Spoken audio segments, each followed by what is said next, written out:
ইন্ডিয়াতে কিন্তু তারা লিকুইড ফুয়েলের দাম রিয়েল টাইম প্রাইসিংয়ে চলে গেছে। প্রত্যেক সপ্তাহে আন্তর্জাতিক বাজারে যে দাম সেটার সাথে অ্যাডজাস্ট হয়। তাতে হচ্ছে কি, আমরা ডিজেল, আমি আপনাকে আগেই বললাম, আমরা কৃত্রিমভাবে ডিজেলের দাম এখানে কম রাখছি। ডিজেলের দাম কিন্তু অলওয়েজ বর্ডারের ওপারে বেশি থাকে।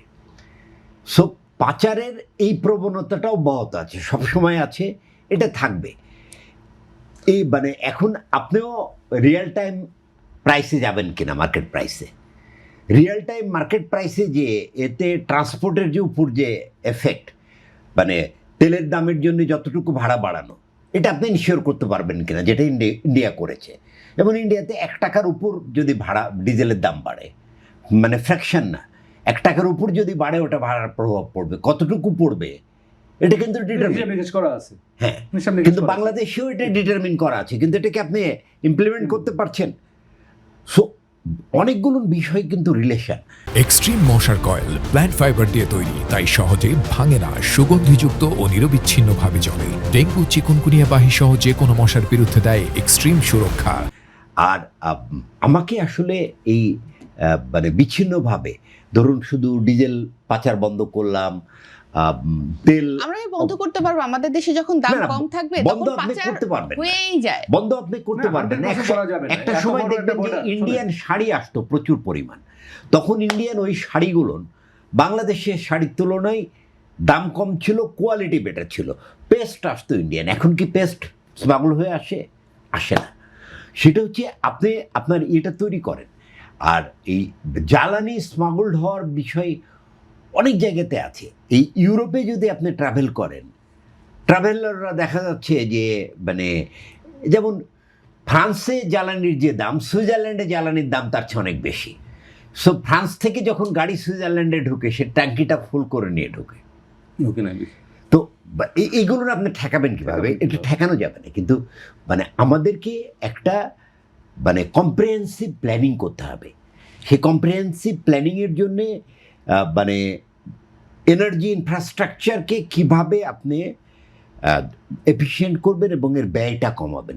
যেমন ধরেন, গ্যাস ভিত্তিক বিদ্যুৎ কেন্দ্র যদি 80% প্লাস লোডে চলে, তার উৎপাদন খরচ হওয়া দরকার প্রতি ইউনিটের 6 টাকা। কিন্তু গত বছর দেখা গেছে যে গ্যাস দিতে না পারার কারণে ওইসব কেন্দ্র চলেছে কোনোটা 10%, 15%। তাতে 1 ইউনিট বিদ্যুতের প্রোডাকশন কস্ট হয়ে গেছে 17 টাকা।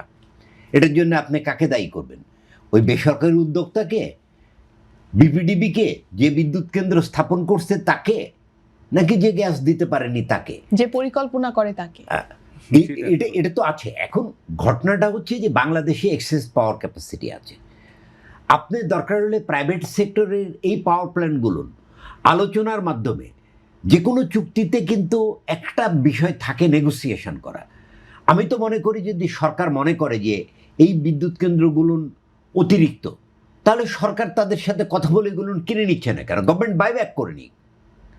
তাতে গভর্নমেন্ট বাইব্যাক করে নিলে তো তাহলে এই মানে ক্যাপাসিটি চার্জ বা মানে ক্যাপাসিটি চার্জ তো আমাকে দিতে হবে, কারণ প্রাইভেট ইনভেস্টমেন্টের এটা একটা বড় শর্ত।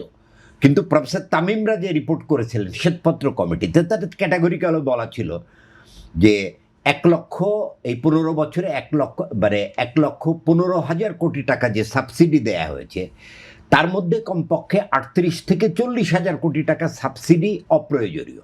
অপ্রয়োজনীয় মিন আমার যেটা প্রয়োজন ছিল না তার চেয়ে আমি বেশি পাওয়ার প্ল্যান্ট করেছি।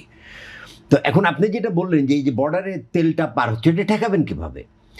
ইলেকট্রিসিটি আপনি দেখেন, অদ্ভুত, দুনিয়ার সর্বত্র মানে পুরো বিশ্বজুড়ে বাল্ক ইউজাররা কিন্তু ছাড় পায়, দাম কম। আপনি অদ্ভুতভাবে দেখেন, এখানে আপনি 800 ইউনিটের বেশি বিদ্যুৎ ব্যবহার করলে আপনাকে মানে আকাশচুম্বী একটা চার্জ দিতে হয়। ইন্ডাস্ট্রিতে বিদ্যুতের যে চার্জ, সেটা কোনোভাবেই কম্পিটিটিভ না। অন্যান্য দেশে ইন্ডাস্ট্রিতে চার্জ অনেক কম। ইন্ডাস্ট্রিতে আমি গ্যাসের যে দাম, আমি গত 3 বছর ধরে ইন্ডাস্ট্রির চাহিদার গ্যাসের 30% থেকে 40% কম দিচ্ছি। এটা তাদের প্রোডাকশনের উপর প্রভাব পড়ছে।